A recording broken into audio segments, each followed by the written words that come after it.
नमस्कार बंधुगण आपण माने समस्त को नूतन वर्ष 2026 उपलक्षे हार्दिक शुभेच्छा एवं शुभकामना।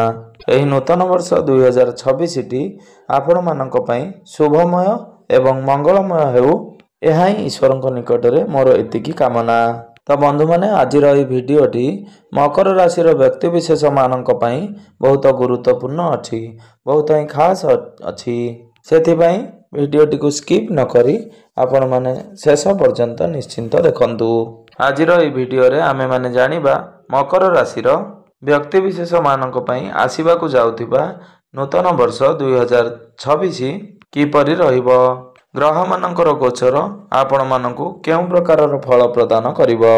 तो बंधु माने एही सारा दुनिया नूतन वर्ष 2026 को अपेक्षा करी रहिछि। एही 2026 मसिया निज साथी रे केउ सब खुशी केउ सब दुख नहीं करी आसुची से विषय रे आमे माने जानिबा। एही नूतन वर्ष 2026 रे आमे किछि पाइबा ना किछि हराइबा एही सब विषय रे आज भिडियो रे आमे माने आलोचना करिबा। सेथि पई आपण माने भिडियोटी को स्किप न करी शेष पर्यंत निश्चय रूप रे देखंतु एवं आपणकर जदि मकर राशि होई थाए तबे भिडियोटी को लाइक करी चैनल टी को सब्सक्राइब कर दियंतु एवं भक्ति श्रद्धार सहित कमेंट बॉक्स रे जय मां लक्ष्मी जय श्री जगन्नाथ अवश्य लिखि दियंतु। तो बंधु माने आसंतु आरंभ करिबा आज ये कार्यक्रम को जहा कि जन्म राशि एवं चंद्र राशि उपरे संपूर्ण आधारित अटे। तो बंधु माने सर्वप्रथम आसंतु जानि नेबा मकर राशि व्यक्ति विशेष मानकर व्यक्तित्व एवं स्वभाव विषय रे। मकर राशि व्यक्ति विशेष माने अत्यंत स्पष्टवादी अटंती, निजर कृतज्ञता को स्थिर रखि थांती, किंतु एमाने जिदखोर प्रकृतिर होई थांती। निजर नीति निष्ठा आगे परिवार लोकों को मध्य एमाने तुच्छ मन करती। एमाने अत्यंत नीति एवं आदर्श प्रिय होई थांती, स्पष्टवादी अनुशासन प्रिय होई थांती। मकर राशि व्यक्ति विशेष माने निजर मन कथा ही शुणी थांती। एमाने अन्य को आदेश देवा को भल पाई थांती। जदि मकर राशि व्यक्ति विशेष मानकु केही मनई पारे किंबा भल कथा कहि पारे तो एमाने तांकर प्रिय होई जाई थांती। मकर राशि व्यक्ति विशेष माने हठात करी कोनोसी कार्य करंती नहीं, बहुत भावी चिंती बुझी विचारी सेही कार्यटी को करंती। से माने सेही कार्य रे सफलता अर्जन करिथांती। एमाने परिवार प्रिय मध्य होई थांती। आत्म सम्मान को एमाने सर्वदा जगी थांती। भाई भौणी मानक सहित सर्वदा भल संपर्क रखि थांती। मकर राशि व्यक्ति विशेष माने निजर जीवन साथी अत्यंत संवेदनशील होई थांती। निजर जीवन साथी को बहुत अधिक भल पाई थांती, किंतु बेले बेले निजर जिद एवं स्वाभिमान सामने से अन्य मानकु पछरे पकाई देई थांती। सेमानक पई सेमानक निज कथा ही सर्वश्रेष्ठ होई थाए। तो बंधु माने प्रायतः मकर राशि व्यक्ति विशेष मानकर स्वभाव एही परि ही होई थाए। एबे आसंतु जानि नेबा मकर राशि वार्षिक राशिफल किपरि रहिछि। तो बंधु माने मकर राशिटी हेउछि शनि देवंकर प्रथम राशि। मकर राशि हेउछि पृथ्वी तत्वर राशि। एही नूतन वर्ष 2026 मसिया रे आपण बहुत किछि जिनिस शिखिबाकू पाइबे। आपण माने जानिचंती आपणकर राशि रु शनि 7.5 समाप्त होई सारिछि एवं आपणकर जीवन को खुशीर दिन फेरी आसीछि। आपण एपरि किछि जिनिस शिखि पारंती आपणकर प्रोफेशनल लाइफ रे आपण को बहुत अधिक सहाय्य करिवो। तेबे आपणकर भाई भौणी पई एही वर्षटी सेतेटा खास रहिबो नाही। आपणकर भाई भौणीकर पेट जनित समस्या किछिटा देखा देई पारे। तेबे बंधु माने शनि आपणकर तृतीय भाव रे गोचर करूछंती। शनि हेउचंती आपणकर राश्याधिपति। तो बंधु माने कुंडलीर तृतीय भावटी होइथाए साहस पराक्रम एवं परिश्रमर भाव। तेणु निहाती भाव रे 2026 मसिया रे शनि देव आपण को बहुत अधिक परिश्रम कराइबे, किंतु ताहा आपणकर सफलता पाई आपणकर वैवाहिक जीवन रे आपण दुई जन मिसी कोनोसी धार्मिक यात्रा करि पारंती। आपण कोनोसी धार्मिक काम कार्य रे दुई जन मिसी योगदान देई पारंती। तेबे आपण गोटे कथा मन रखंतु, आपण आपणकर वैवाहिक जीवन रे तृतीय कोनोसी व्यक्ति को आसीबा को दियंतु नाही। अन्य काहार कथा सुनी आपण आपणकर जीवन साथी को डाउट करंतु नाही किंबा रागंतु नाही। ଆପଣ 2 ଜଣ ମିଶି ଯେତେ ପାରିବେ ଧାର୍ମିକ କାର୍ଯ୍ୟକଳାପ କରନ୍ତୁ। ତାହା ଆପଣଙ୍କର ବୈବାହିକ ଜୀବନ ପାଇଁ ଶୁଭ ଫଳ ପ୍ରଦାନ କରିବ। ଆର୍ଥିକ ଦୃଷ୍ଟିରୁ ଏହି 2026 ମସିହାଟି ଆପଣଙ୍କ ପାଇଁ ବହୁତ ଭଲ ରହିବ। ଯଦି ଆପଣଙ୍କର ଫ୍ୟାମିଲି ବିଜନେସ୍ ଅଛି ସେଥିରେ ଗ୍ରୋଥ ଦେଖିବାକୁ ପାଇବେ।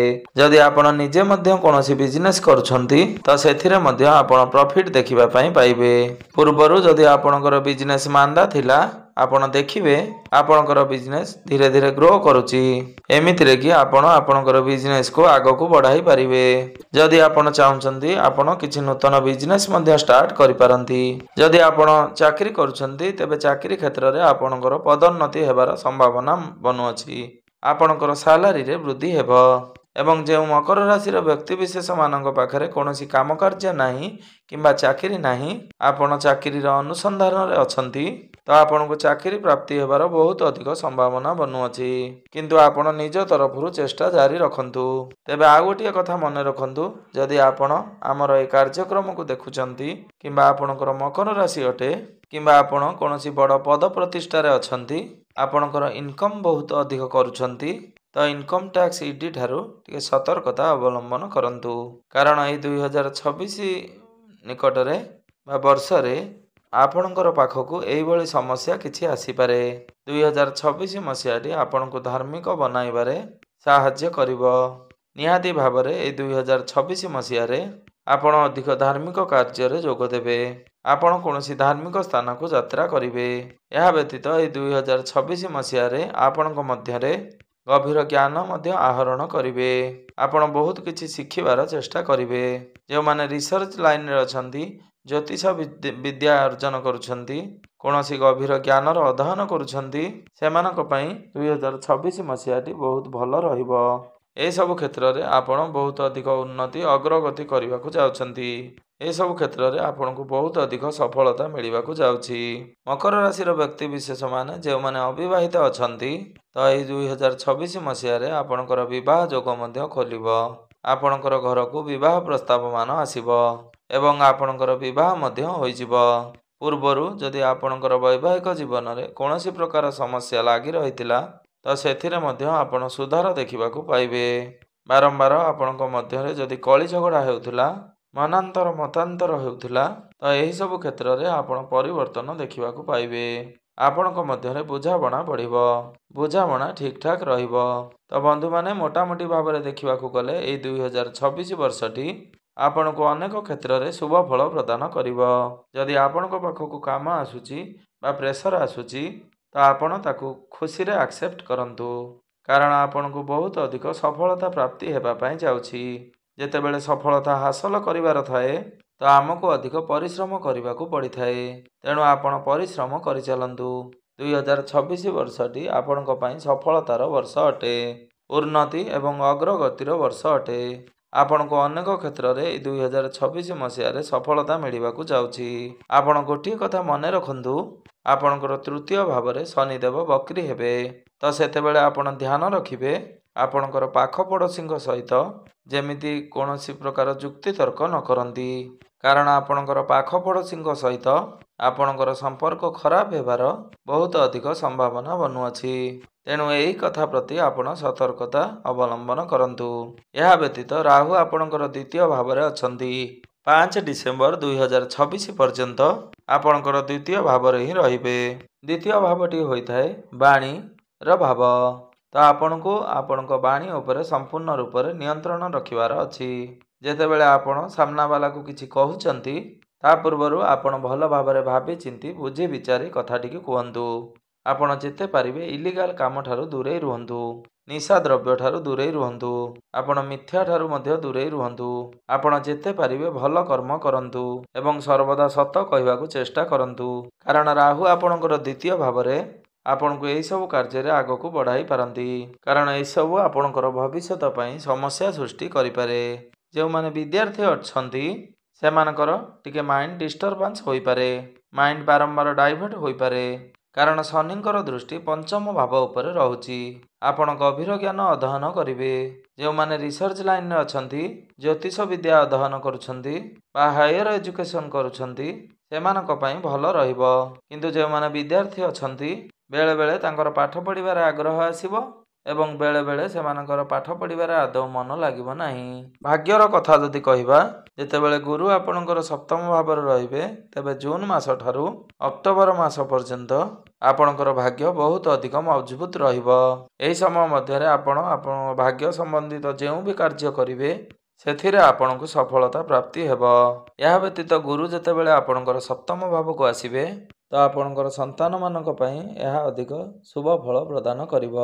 ଯେଉଁ ବ୍ୟକ୍ତିବିଶେଷମାନେ ସନ୍ତାନ ସୁଖର କାମନାରେ ଥିଲେ, ସେମାନଙ୍କୁ ସନ୍ତାନ ସୁଖ ପ୍ରାପ୍ତି ହେବ।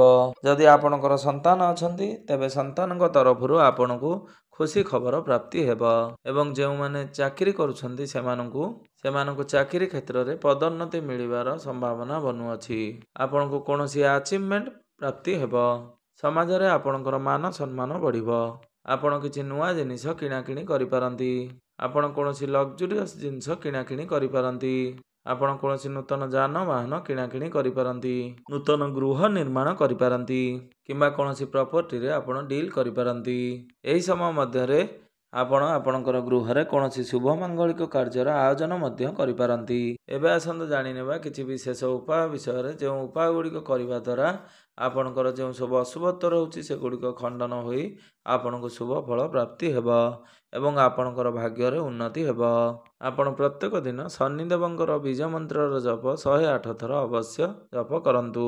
ଆପଣ ପ୍ରତ୍ୟେକ ଦିନ ହନୁମାନ ଚାଳିଶାର ପାଠ ଅବଶ୍ୟ କରନ୍ତୁ ଏବଂ ପ୍ରତ୍ୟେକ ଦିନ ଉଦିତ ସୂର୍ଯ୍ୟଙ୍କୁ ତମ୍ବା ପାତ୍ରରେ ଜଳାର୍ଘ୍ୟ ଅର୍ପଣ କରନ୍ତୁ ଏବଂ ଆପଣ ଯଦି ପାରିବେ ପ୍ରତ୍ୟେକ ଦିନ ସକାଳୁ ଗାୟତ୍ରୀ ମନ୍ତ୍ରର ଜପ ଅବଶ୍ୟ କରନ୍ତୁ ଏବଂ ଓಂ ନମ ଶିବାୟର ମନ୍ତ୍ର ଜପ କରନ୍ତୁ।